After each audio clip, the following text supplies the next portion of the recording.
फर्क नहीं पड़ता वक्त कैसा है, फर्क नहीं पड़ता किस पर क्या गुजर रही है। एक ध्येय, एक मकसद, पैसा पैसा और बस पैसा।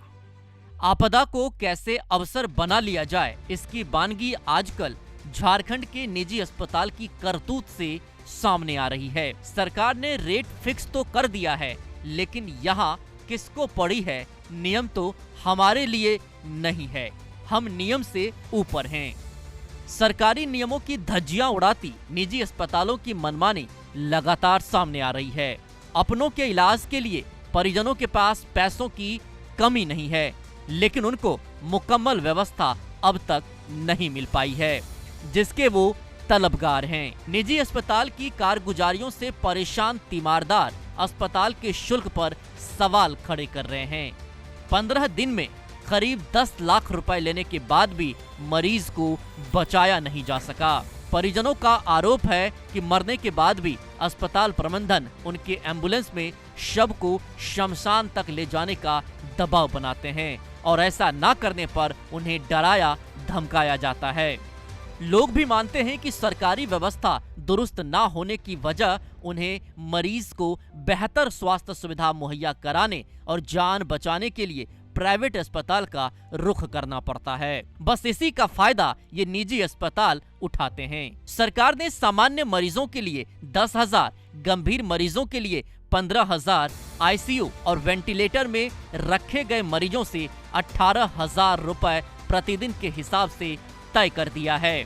निजी अस्पताल सरकार के इस गाइडलाइन की धज्जियां उड़ा रहे हैं।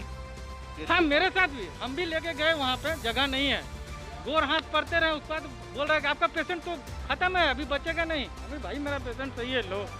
बहुत कहने सुनने गोर हाथ पड़ने के बाद लिया 50,000 जमा कर दो। उसके बाद से चालू हो गया मेरा पर डे 60,000, 50,000, 1 लाख देते देते 12 लाख रुपया खत्म। उसके बाद पेशेंट। आज के दौर में हम लोग देख रहे हैं कि जिनके पास पैसे हैं उन्हीं लोगों के लिए निजी अस्पताल खुले हुए हैं और भारी मुद्रा मोचन का काम चल रहा है। इतना पैसा ऐंठने का काम कर रहे हैं जिसका कुछ कहना नहीं है। हम स्वास्थ्य मंत्री से भी और केंद्र सरकार से भी कहना चाहते हैं कि निजी अस्पतालों के लिए गाइडलाइन बनाने की ज़रूरत है, नहीं तो यह लूट का जो धंधा है अनवरत चलता रहेगा और सरकार के जो भी एक्ट हैं, जो भी नियम बनाए हैं, उसका सारे लोग अनदेखा कर रहे हैं। प्राइवेट अस्पतालों की भी अपनी मजबूरी है। सरकारी रेट को उन्होंने नाकाफी बताया, क्योंकि अस्पताल के संसाधनों के इस्तेमाल से चार्ज बढ़ता है और तो और अस्पताल के स्टाफ कम पैसे में काम करने को तैयार नहीं होते हैं। ऐसे में कई बार विवाद की स्थिति पैदा हो जाती है। इसके लिए उन्होंने भी सरकार से इस नियम को लेकर गुहार लगाई है। इस तरह का केस जब भी सामने आया है, वो मरीज खाली कोरोना से नहीं, बहुत सारी अन्य बीमारियों से भी पीड़ित रहता है। जब अन्य बीमारियों से पीड़ित रहेगा तो उसका तो खर्च अधिक आएगा ही आएगा। तकरीबन केस जब हम इंक्वायरी करते हैं तो दूसरों कोमॉर्बिडिटीज़ रहती हैं, जिस वजह से उसका खर्च अधिक आता है। जितने अच्छे अस्पताल हैं, जो सूचीबद्ध अस्पताल हैं, उनमें तो ऐसा नहीं होता है। बहुत छोटे छोटे अस्पताल में अगर होता है तो ये अननोटिस चला था, लेकिन अगर ऐसी घटना 1000 में एक आध हो रही है तो इस तरह का तो काम सब जगह संभव है। सरकार एक इस तरह का ऑर्डर निकाल रही है, MHA के अंडर में निकाले या डिज़ास्टर मैनेजमेंट के अंडर में निकाले, कि जिससे कोई भी स्टाफ आज धमकी नहीं दे सके, छोड़ नहीं सके, भाग नहीं सके। आज सब स्टाफ इस चीज़ के लिए धमकी दे रहे हैं, हमको डबल सैलरी करो, हमको 3 गुना सैलरी करो, हम यहाँ से वहाँ जा रहे हैं। इन शिकायतों पर प्रदेश के स्वास्थ्य मंत्री ने नियम और कानून का हवाला दिया। अगर कोई नियम तोड़ता है तो क्लिनिकल एस्टेब्लिशमेंट एक्ट के तहत वैसे अस्पतालों का निबंधन रद्द किया जाएगा। दुश्वारियों के इस दौर में मंत्री भी ऐसे लोगों को निजी लाभ छोड़कर सरकार का साथ देने की अपील भी जरूर करते हैं।